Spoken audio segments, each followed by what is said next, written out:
In this video, we're going to be continuing on with part 4 of the Throwback 2-stroke garage build shootout rebuilds by Lectron Fuel Systems. Welcome back to the channel, everyone. If you guys are new, my name is Greg Hitchko, and this channel specializes in dirt bike builds, moto how-tos, and product reviews, and I am neck deep in my Throwback 2-stroke garage build shootout right now by Lectron, and this includes a CR250, KX250, RM250, and YZ250. And guys, if you have been paying attention to the rebuild, you would know that we got some pretty serious rolling chassis right now. So to give you guys a little update on where we stand right now and where we're gonna go in this video, we've now finally got this Honda motor all buttoned up and into the CR frame. So in the first video, I obviously got all these rolling chassis together. The engines are in all of the bikes now. And then in my latest video, I threw all of Lectron's newest Lectron carburetors on all these bikes. So let's take a look at it for the Suzuki here. Just super awesome to have them a part of the project and to be able to run their new Lectron 38 carbs. Can't wait to test these bikes out on the track with the new carb to be able to compare it to the old H series carb. And I've got a stock carb for the YZ250 as well, and the KX250 that I would love to do comparison videos with. So we've got a lot of things to do in this video, guys, like put the air boxes on all of the bikes.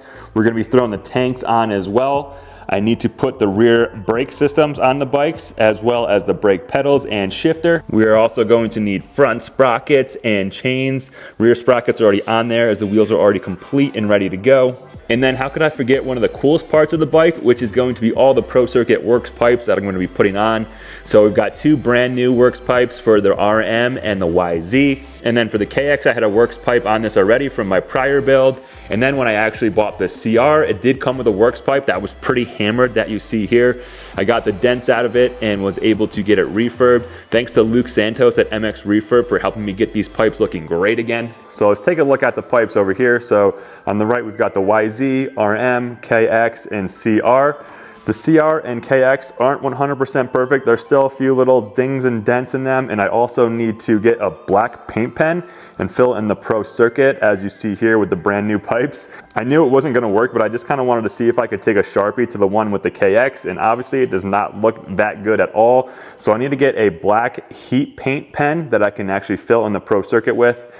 So on the Kawasaki here, I actually had an accident where this guy jumped and landed on me at Kauai Creek, and I got this nasty dent in the pipe here, and then kind of on the bottom, you can't really see it, but I was able to get it out, I would say 95% of the way. And then I was able to retouch up the torch marks that you see here that look so good from Luke at MX Refurb. We're also gonna have all these Pro Circuit R304 silencers on the bikes. Now, if you guys pay attention to my Instagram, 2 of these are brand new thanks to Pro Circuit, and then 2 of these are refurbed actually. And they look so good that you actually can't even tell which ones are the brand new ones and which ones are the refurb. So this YZ one is brand new here, and then the RM one is brand new, but the CR, no, this is the CR, and then this is the KX. Those were both refurbed with my Prime MX pads. I've got new packing in them, new Pro Circuit stickers, so these things are ready to go. So big thanks to Pro Circuit for helping me out with the pipes that I didn't have and wanting to be a part of the Throwback 2-stroke garage build shootout. And also, if you guys look at pictures of the bikes back then, they all had Pro Circuit pipes on them. I think the Honda was the only one that went back and forth between Pro Circuit and this factory looking pipe. So it just goes with the time period and the bikes that we've got all Pro Circuit pipes on these things. I also went ahead and got everything laid out as far as the brake pedals, shifters, kickstarters, clutch levers, clutch perches, rear brake reservoirs, and cables. So those are all ready to go. If I get a little bit closer for you guys, I hit the Kickstarter, the brake pedals, and the shifter with the Prime MX pads. So got all the casting lines removed out of them, and they just look super smooth, and they are ready to go onto the bike. So it's just the little details that help make these bikes look super factory. I've had some great luck with the primary drive chain and sprockets. I had one on a FC450 Husky and then on the KX250. So all these bikes are gonna have primary drive chain and sprockets thanks to Rocky Mountain. And we might as well throw a little Showa and KYB stickers on the forks to start dressing these bikes up a little bit too, make them look a little bit cooler. And then over here on this table, we've got the air boxes in the back. So we've got the Honda, Kawasaki, obviously Suzuki, and obviously Yamaha. Got these tanks refurbed. Now, the Suzuki did have an oversized tank on it when I got it. I actually traded with someone for a stock tank. This is off of 2002. Really not in the best condition, but honestly, they're gonna be covered up with graphics. And it was just a way for me to save money instead of going to buy a brand new tank. So with these rebuilds, you don't have to go out and buy everything brand new. I just posted it up on my Instagram to see if anybody wanted to trade and was able to get a trade with someone. So that was even, no problem whatsoever. And then with the air boxes, just really tried to clean them up as best as possible. They're not 100%, but honestly guys, they're gonna get the job done. So enough with the chatting. We have a ton of work to do in this video. I'm gonna start with the air boxes first because I think that'll make the bikes a little bit more complete. So what I have to do is actually take off those subframes from the bikes and then put the airbox into the subframes and then put the subframes and airbox onto the carburetor and frames all in one piece. So let's get that done with the Suzuki.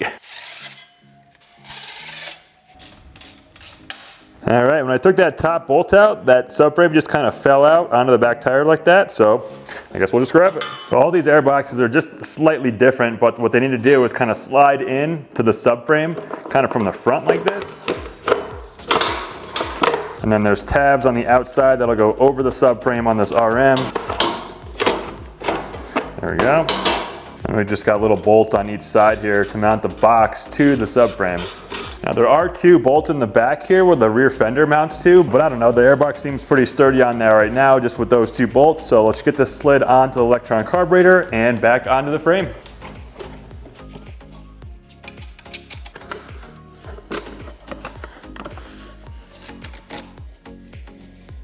There's really no trouble getting that air boot over the Lectron carb. Now just to tighten this screw down and we should be all good. Just want to make sure that boot seats all the way against the carburetor. Then we'll get it tightened down nice and tight. It's so awesome just seeing every part that I add onto these bikes make them look like more complete bikes in general. And it's definitely super exciting seeing these bikes more complete by the part. Next up, I'm gonna get some rear brakes on, and I think I'm gonna do it on the Yamaha. So I've already got the brake line hooked up to the rear master cylinder here. So it's not really gonna be that hard. Just got a couple screws right here. And these are just a number 5 Allen wrench, so super easy to mount this rear brake master cylinder. Then we just got to hook up the brake cable to the caliper in the rear here. So just keep in mind with this banjo bolt, there are 2 copper washers on each side of the brake line. Just helps seal the brake fluid in there so nothing leaks. And then this is a 6mm Allen. Get those nice and snug in there. Can't forget these cable guides. One's gonna go right here. And then the other kind of scooches right back here. Always got to be careful with these Phillips head screws because if you're not careful, these do strip out super easy. Then we've got the brake pedal that's going to mount right here. So I do have some Maxima grease that I am going to throw on the bolt that goes through the brake pedal. Since this thing is always moving up and down, you just want to make sure you throw a little nice coat of grease on those O-rings especially. And then we can go ahead and get this thing installed through the pedal itself and then onto the frame. And it looks like we've got a 6mm Allen. Holy crap guys, I was freaking out for a second because when I was trying to screw this in, it was just spinning and it wasn't getting tight. So it also helps to grab the right bolt that you're using. So I accidentally grabbed the one for the Suzuki. So now I've got the one for the Yamaha. Let's go ahead and put that in now. Enough to give you a heart attack thinking that these threads were completely stripped out. I was about to lose it. This is a big dog 8mm Allen wrench. All right, so come to find out, that didn't want to fit either. It looks like, in fact, this hole is actually stripped out because I tested all of these rear brake pedal bolts and two of them were bigger. The Kawasaki and Suzuki didn't fit in there. The Honda went right through because it was a little smaller bolt. And then obviously this Yamaha is going right through as well. Honestly, I'm super frustrated about this. Not what you want to be finding out this late into a freaking project. Again, shame on me buying this bike in a box, not being able to go through the whole freaking thing. But luckily with this bolt, it's just long enough where it goes through the entire frame. All right, so this is what I'm talking about, guys. When I put this bolt all the way through, there's just enough space where I can get that lock nut on there with some blue Loctite. Definitely not ideal, but dang, glad that is a longer thread on the end. Otherwise, I would be pissed to have to like drill and tap that thing. So let's keep moving on. Coming into like round 5, here we go, ding, ding, ding. All right, got some blue Loctite on this nut here. We'll get that screwed on. Got this thing all tightened down. Luckily that brake pedal still works good. Whew. Dang, super lucky there guys. Then connecting the brake pedal to the rear reservoir here. Then we just have this little spring here to connect the brake pedal to the frame. All right, happy to get that brake system on. I'm not gonna go through and bleed these brakes just yet. I'm gonna keep on trucking, throw the other brake lines on the other bikes while I've got the momentum, because this is definitely gonna take me a little bit to bleed these brakes, and I don't wanna stop the momentum, like I said, so we'll just keep on trucking. We've got rear brakes on all the rest of the motorcycles now, so checking out the Honda CR250. This Kawasaki is a little different because the banjo bolt actually faces down, so you need to get this brake caliper off in order to get that cable on. Not that big of a deal, but we got it. And there we go. RM250 brakes are all set up. Had to grab a Galfer brake cable thanks to Parker MX. The stock one on there had that clear plastic like kind of lining on it. It was just gross and nasty, so I got that swapped out for Galfer. I think what I'm gonna tackle next is the front sprocket and the chain on the CR250, as well as getting the shifter on. We actually have a Pro X sprocket going on the Honda because the primary drive ones were out of stock. Then we've got the washer plate here where the concave side is gonna be facing in, followed by the bolt. And then our handy dandy Tusk clutch holding tool is gonna come in clutch here to hold the sprocket down while we torque this sprocket bolt to 20 foot-pounds. And then before we go ahead and throw the shifter on, let's just admire how good those prime wheels clean this thing up, took those casting lines off. But enough admiring it, let's admire it on the bike. Then we'll follow it up with this bottom chain roller. All right, so we already got the primary drive rear sprocket on this powder coated hub by Armor Coatings. That is a lollipop red that you guys see here. It just matches that Honda so perfectly. I'm gonna adjust the chain adjusters pretty much all the way in to try to get the maximum amount of adjustment that we can get out of those adjusters. Then we're gonna throw the gold primary drive chain onto the front sprocket as well as the rear sprocket. If I get this chain tight enough, it does look like we're able to take what, 1, 2, 3.5 links out. I've got my chain breaker ready to go. Throw the chain breaker on the pin that we want to push through. And then we'll kind of just tighten this down onto the chain. And then this will push that pin through to break that chain. Got the pin pushed through all the way on this link. Now I just need to do the same thing on this one. We'll be able to pop those extra links off and then throw this chain on. All right, work that other side off as well. And now that link should just pop right out. That's funny. Master link popped in there great. Then we have the outside piece and then the circlip. You always want to make sure that opening on the circlip is facing back. And just like that, chains are on. So I was able to get through the Kawasaki with this chain breaker, and honestly, it was way more of a workout than I thought it was gonna be. What ended up happening was this chain breaker ended up stripping all the threads in here. I've had this for years and it's really not that high quality, so this thing is a piece of junk. So we're gonna try a little bit different method to get this chain off. So I got my Dremel tool here, I got this chisel and a hammer, and what we're gonna do is we're gonna grind down the end of the pins here, and then we'll be able to get the chisel in between and then just pop this side of the chain link off, and then we will be golden.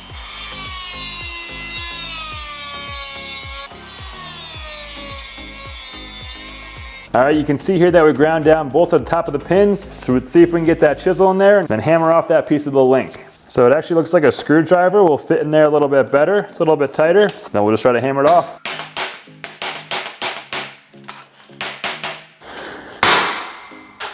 Sink. That thing went flying. And there we go. All right, team, I want to go ahead and get these clutch cables installed next, and the clutch lever. Probably would have been a little easier if I didn't install the shifters on there first, but we should be able to work around it. So this clutch cover has got to come off so we can get the little actuator arm right here. Feed this little cable through the case here, and then that little actuator arm will catch onto the cable just like this, maybe. There we go, that was a little annoying, but we got it. And we can kind of get this thing fed up through the frame. But before we go tackle what's going on up above on the handlebars, let's go ahead and just throw this cover back on. I think the torque on these bolts is like 7 foot-pounds or something. I think you'd think I would have remembered it by now by doing it like a million times with all the other engine case bolts, but I'm pretty sure that's what it is. It's like 84 inch-pounds. Conversion factor, baby. So in terms of routing it kind of like up through the frame and around the frame up to the handlebars, even on my last version of my build, I really haven't found a good way to route this Kawasaki clutch cable. Just the way the tank sits in there, it kind of like sits on the cable, and I can't get a clean like pull. I guess not clean, but like I can't really get an easy pull. But if you Kawasaki guys have any tricks or tips for me, I definitely want to know, because the tank will just kind of sit in there and it'll be wicked hard to pull. So hopefully it's a little bit better this time when I go to throw the tank on. Just a couple bolts here for the clutch perch. Just going stock clutch perches on these things, guys. If I wasn't doing a 4-bike shootout, I probably would have upgraded the clutch lever. But then again, when I had the first edition of the Chevy Trucks Kawasaki, I didn't do that either because I'm cheap and just use the stock perch. So it works great for me. You end up breaking the lever here and there, but if I were to spend the actual money, I would definitely get a clutch perch that did have like the unbreakable lever system. Crap, can't do that yet. Forgot to put the boot on. Now we can go ahead and do that. Lever. And bolt. Ah, shoot. Forgot the little clutch cover thing. See, guys, gotta do things a million times sometimes, you know? Now we can put the bolt through.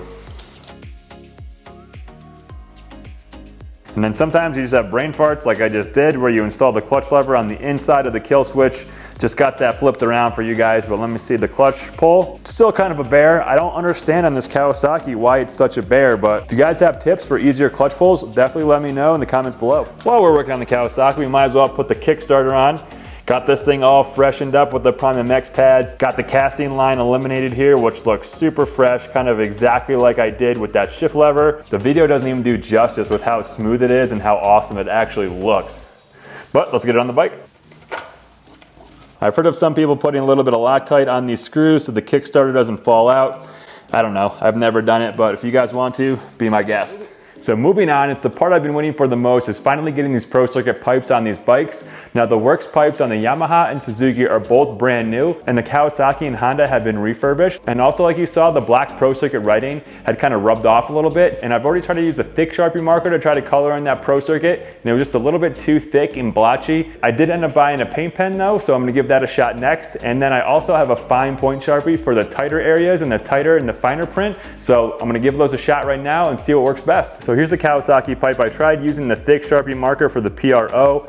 Wasn't really happy with it because it was actually a little bit too thick and overran. You can kind of see here where the other black paint is wearing off. So I'm gonna grab that black paint pen now. This paint pen is from Markle. Looking at the tip of it, it is a little thicker too, so I'm not really sure how it's gonna work. So I'm just gonna use it on the C here and then see how it comes. It's kind of like blotching a little bit, which I'm definitely not too thrilled about. I didn't think it would lay on so wet. Oh, man, it definitely is a little bit darker, but I'm not a fan of how blotchy that is. I'm actually gonna get that wiped off. I don't like it at all. I did come up with a fine point Sharpie, and I think that is what's gonna work best. Let's give this fine point Sharpie a run. You're just kind of able to stay in the lines. It's like coloring, but like way cooler. It looks like I'm able to outline it way better, as where the thick one, I wasn't able to do that. And then you can just color in the lines. Man, I think the fine point Sharpie is the way to go here. If anybody else has gone through this process and knows a better way than a fine point Sharpie, definitely let me know, and other people know, because these pipes look way sharper when all the lettering is filled in. So I'm just gonna keep using this fine point Sharpie to fill the rest of it in.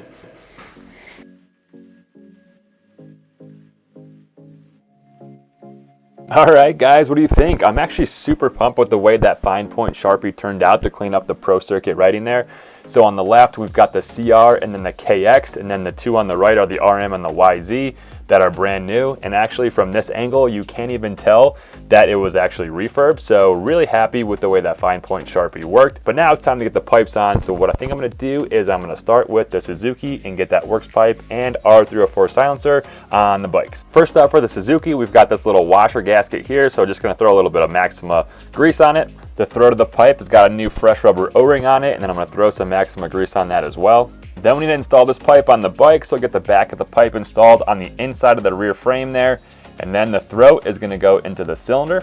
Then I'm gonna loosely install the frame mount to the pipe here. I'm not gonna tighten it down all the way because we still need to be able to move the pipe just to make sure everything seats correctly. And then we've got this other pipe and frame mount. So the silencer is always gonna have this little grommet. And just get that pushed up all the way to the stop, just like that. Then we'll get it slid onto the head pipe. Okay, make sure it all the way seats. Then the mounts of the RM are gonna go on the inside. Just gonna feed a bolt through with that washer. For now, I'm just gonna get this other bolt through. Kind of have to push down on the pipe a little bit. That's gonna go where the rear fender is gonna go. Now I don't have a spring puller, but this pick is gonna have to do the trick. Yes, all right, big Pro Circuit guy right here, big Pro Circuit guy. And it is funny how all the bikes during this time did use a pro circuit pipe. I think except for the Honda, like I said, it was more of a factory pipe, but just looking so good. And then here's the R304 silencer mocked up from this side. All right, guys, we got pipes installed on these bikes. Look at those pipes just creeping out there, looking so cool. I'm actually really pumped with the way this Honda one came out. This thing was hammered, as you see here, and it really didn't come out 100% perfect. This one was so bad that I had to throw it in the vapor blaster to really clean it up. So I was the one that did the torch marks and everything like that. So if it looks a little crappier than the rest of the pipes that Luke did, it definitely does, because he did a way better job than I did. But man, I am pumped with the way that came out anyway. And then check out the silencers all peeping out there. Pro circuit one on the Kawasaki. Man, this one is still in great shape even for being used. Probably has about 25 hours on it, but definitely got refreshed nicely. And then the Yamaha here is brand new as well, and man, love those torch marks on the works pipe. There's just something else about them that makes them look so good. All right, guys, I'm feeling some green, so let's go ahead and install this gas tank onto the Kawasaki here. And then the fuel line to the Lectron. All right, looking down the line, tanks are on. It's just super crazy to see everything come together after all this work that I put on. So what we're gonna do next is throw on some fork decals and airbox decals. I think that'll be cool.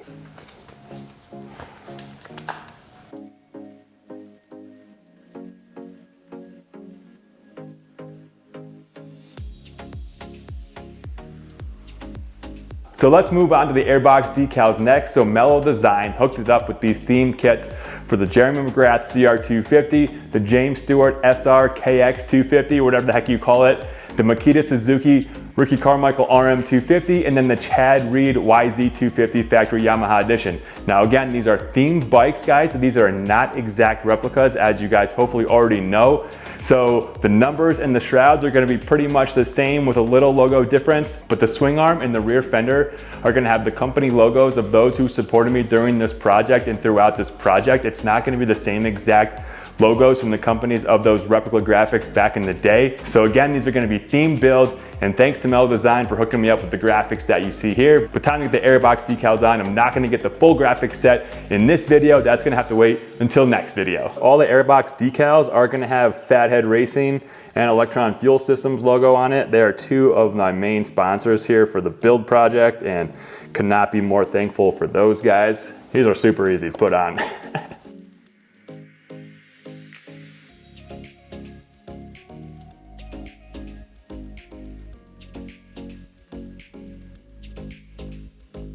And while we're at it, guys, we might as well cap these bikes off with some air filters. So thanks to Pro Filter, Maxima, and the foam filter treatment for hooking us up with some air filters and air filter oil. Definitely a big fan of this foam filter treatment stuff.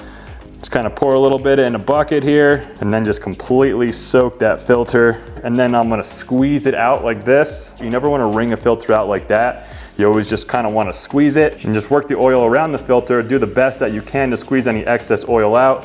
And then once you're done, what I like to do is just take a fresh rag and just kind of dab any of that excess oil so it doesn't drip in your airbox and then down the side of your bike and swing arm and everything like that. Then we can go ahead and put the cage on. This one is for the Honda. Line up the tab, and we're ready to go put it in the bike. These Hondas are apparently the ones with the tightest airboxes. I don't know, it didn't seem too bad getting this filter inside of there. Just gonna make sure the tab on the cage lines up with the hole in the airbox there. I'm gonna squeeze the air filter on there, make sure it doesn't move, and then tighten down the screw. And once the screw is completely tight and that air filter is completely on there, I just go around with my fingers just to make sure that there's no gaps in between the air filter and the airbox, so it's completely sealed, so then nothing can get in there. All right, guys, that's gonna be a wrap for this video today. Made some super good progress, and these bikes are actually looking like complete bikes right now. So just adding those air boxes, air filters, pipes, what else I got? Rear brakes and the clutch cables, just everything is really feeling complete. And in the next video coming up, we pretty much have just got the plastics, the graphics, and the gut seat covers. So I am super pumped. These things are gonna be ready in no time. I've got a couple things left to do with these bikes now. I've got to bleed the back brakes. Try saying that 5 times fast. Bleed the back brakes, blah, blah, blah. Anyway, Got to bleed the back brakes on all the bikes. I think the YZ and the RM need a couple chain rollers. I'm actually going to see if I can get a new clutch cable for the KX to see if it can get a little bit easier to pull, because right now that thing is rock hard. And then as well, I also still need to get a throttle cable for the CR. Getting the bikes outside in the natural light is such a game changer from being inside the garage. I still need to get better lighting in there. It's kind of dark and dingy, but with the natural light, man, everything just really pops and shines, and I'm super excited to finally get these bikes together. And believe it or not, just lining these bikes up just to take pictures is super time consuming, but I am definitely not complaining about that whatsoever. And also guys, like I've mentioned in the prior videos, I will be giving all these bikes away behind me. I am still trying to figure out the details behind that. I know I keep saying that, but definitely take some thought and preparation and setup just to make sure it's done right. So I appreciate you guys hanging on, being patient with me, trying to figure that out. And I promise you're not gonna miss the giveaway for any of these bikes behind me. It's time to wrap it up, guys. As always, if you enjoyed the content today, make sure you go ahead and punch the like button, head to the channel, catch up on the other Throwback two-stroke garage build shootout videos if you haven't done so yet. And as promised, there's gonna be some sweet stuff coming up in the next video when I reveal the bikes, so you're not gonna wanna miss it. As always guys, ride hard, be safe. We'll see you in the next video. Peace.